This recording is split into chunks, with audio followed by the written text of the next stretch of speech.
Okay, so I know you don't like thrift stores, and I'm going to say it only one time. I love thrift stores, and I grew up in thrift stores. So for me, when people bring really cool things or things that are just barely used, like that was my favorite thing. So I'm not going to push into that. There are also lots of little small thrift stores. You don't have to go with the really big chains like Goodwill, Salvation Army.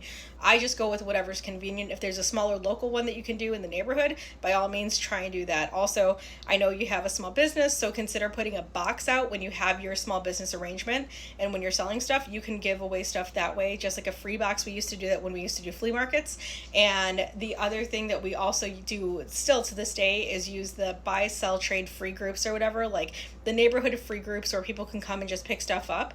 I typically leave it in the alley, and that's the other thing I do is I literally leave things in the alley. So I'll wait until garbage pickup has come and picked everything up, and then I'll just put stuff out. It's usually furniture and bigger items that I just don't want to deal with the marketplace about.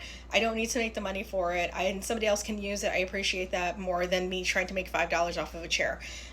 With that being said, another thing you can consider looking into is the migrant programs that we have here for the new arrivals. There are a lot of programs who are accepting donations still. There are a lot of people who are still getting settled. So if you have things that are like home goods or things that people can use, clothing, things like that, it might be worth looking into. I also know there's one group in Pilsen called La Tiendita. They're connected to the Chicago Public School Parent University, and they're hosting classes for the new arrivals, and they're also going to be opening up their little store, which is a free store for people.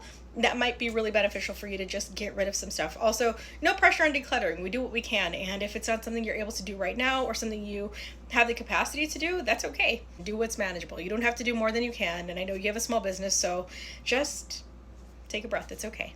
And if clutter is getting crazy, then also ask for help, because sometimes it's really overwhelming and it can be hard.